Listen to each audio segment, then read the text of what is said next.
इस्तेमाल किया जा रहा है और कहा जा रहा है ये छलावा है, ये हमारे साथ धोखा किया है। 2024 का चुनाव इस महिला आरक्षण पर लड़ लिया जाएगा, लेकिन ये लागू कब होगा, अभी तो बहुत लंबा इंतजार करना पड़ेगा। देखिए, मुझे लगता है अगर आप सरकार की मंशा पे सवाल उठाते हैं तो मुझे लगता है कि बहुत ही नाजायज और गलत सवाल है, क्योंकि वो लोग जो महिलाओं के नाम पर महिला आरक्षण बिल और महिलाओं को लेकर जो भी राजनीति करते आए हैं, ये उनकी पूरी राजनीतिक वोट बैंक पर पूरी तरह से प्रहार है। तो उनको अपनी राजनीति पूरी तरह से ध्वस्त होती नजर आ रही है, इसलिए डर नजर आ रहा है। अगर हम सरकार की प्रधानमंत्री मोदी की बात करते हैं तो उन्होंने चाहे ट्रिपल तलाक बिल की बात करें, चाहे मुस्लिम महिलाओं को बिना महरम पर हज के पे जाने की इजाजत हो, या फिर सरकार की जितनी भी नीतियां रही हैं उसमें महिलाओं को लेकर जितने भी कार्य किए गए हैं उनसे महिलाओं को फायदा मिला है।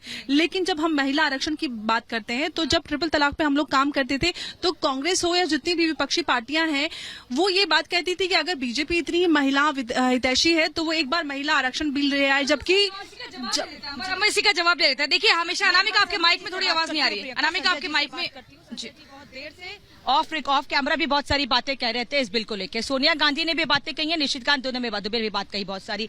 अभी थोड़ी देर में भारतीय जनता पार्टी के भी सांसद बोलेंगे, दूसरे सांसद भी बोलेंगे, समर्थन कर रहे हैं। लेकिन सर, ये विरोध के साथ समर्थन समझ में नहीं आ रहा है। नहीं, विरोध है नहीं ना, कहीं विरोध नहीं है इसमें, और विरोध मानना भी नहीं चाहिए बीजेपी को।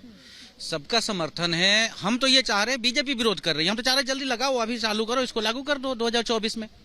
और जो ओबीसी की बात है या SC ST की बात है, अब जातीय जनगणना करा करके उनको भी, यदि आप दिल से इस बिल को ला रहे हैं तो यदि राजनीति के लिए लेकर आए तो आपको मुबारक।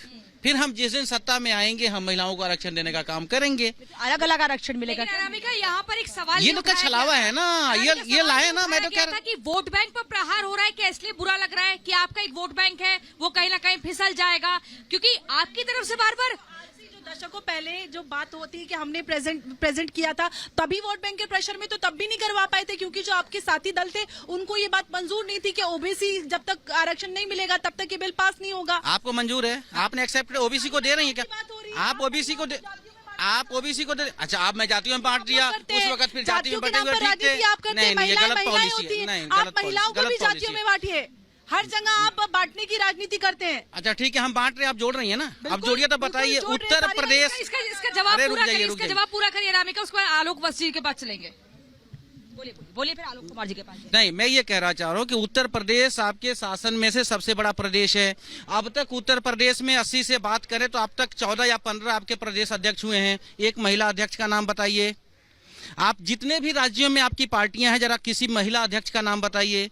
चलिए, आप यदि 10 में, 12 में, 14 में राज्यों में शासन करते हैं, जरा 5 महिला मुख्यमंत्री का नाम। तो आप ये कहना चाह रहे हैं संजय जी, आप ये कहना चाह रहे हैं कि वो महिलाओं के हित की बात केवल दिखावे के लिए? हाँ बिल्कुल, ये जहाँ भी काम कर रहे हैं। आज कांग्रेस के लोग बात करते हैं, कांग्रेस ने उदाहरण पेश किया है, प्रधानमंत्री, राष्ट्रपति या जो ऑफिसों में या नौकरी में, पेशा में, हर जगह कांग्रेस ने दिया है, इसमें कोई दो राय नहीं है। अब राजनीति को लेकर के यदि विरोध करना वो अलग बात। आलोक वसी बताइए, वो कह रहे हैं कि महिलाओं का जो एक वर्चस्व है वो कहीं ना कहीं अगर सीटों के लिहाज से देखें तो कम है। अगर मुख्यमंत्रियों की हम बात करें, टीएमसी बार बार कहती है कि इस पूरे देश में देख लीजिए बस ममता बनर्जी महिला बतौर मुख्यमंत्री हैं, तो आप कौन सा महिला आरक्षण की बात कर रहे हैं? देखिए, जो 60 वर्षों में इन्होंने नहीं किया वो हमने 6 वर्षों में कर दिखाया। 6 वर्ष इसलिए कि 3 साल कोरोना की भेंट चढ़ गया था, और आज ये लोग राजनीति के कारण राजनीति में राजनीति कर रहे हैं।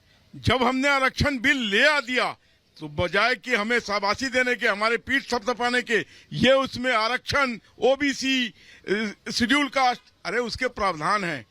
आर्टिकल 303 के अंतर्गत जो SC ST का उसमें प्रावधान है वो पहले दिन से लागू होगा। लेकिन ओबीसी, हमारे खुद के प्रधानमंत्री ओबीसी हैं, तो हम ओबीसी की उपेक्षा कैसे करेंगे? और आज देश में सबसे ज्यादा OBC vote Bharatiya Janata party को मिला है। एक सवाल बना पिछले चुनाव में 44% वोट ओबीसी का हमें मिला। से ऊपर है, आज सबसे ज्यादा विधानसभा और लोकसभा में ये आधी आबादी के लिए विधायक हमारे हैं। मैं आपको रोकना इसलिए चाह रहा हूँ क्योंकि आधी आबादी के लिए, और मैं प्रेम जी से एक सवाल करना चाहूंगा, इसके बाद हम चर्चा को आगे बढ़ाएंगे। प्रेम जी, सवाल यही है, उनका ये कहना है कि हम महिलाओं के लिए ला रहे हैं, आप बिना शर्त समर्थन कर रहे हैं, तो फिर विरोध किस बात का? आपको समर्थन तो करना ही है आखिर। समर्थन तो सबने कहा है, सदन में भी कहा है, सोनिया गांधी ने भी कहा है। फिर अच्छे से करिए ना। महिला आरक्षण बिल का समर्थन करते हैं। पर ये प्रश्न पूछना नाजायज है क्या? एक मिनट ये प्रश्न पूछना आदमी नाजायज मना है नहीं क्या कर कि सकता इसको महिला तुरंत आरक्षण से को। लागू क्यों नहीं किया जा रहा है? तो अच्छा, मुद्दा सुनिए, यही है सर, कि उनका सवाल सुनिए। सरकार इसको तुरंत से क्यों नहीं लागू कर रही है? अब SC/ST में जो आरक्षण है रिप्रेजेंटेशन में, ये आजाद हिंदुस्तान की देन नहीं है। ये तो अंग्रेजों ने हमें SC/ST नहीं, में ये आरक्षण इसमें दे भी तो रखा है, है सर, 84 से रिप्रेजेंटेशन 28 है। नहीं, समझिए, उसी को हमने कैरी फॉरवर्ड किया है। अंग्रेजों के जमाने से SC/ST का रिप्रेजेंटेशन में आरक्षण है।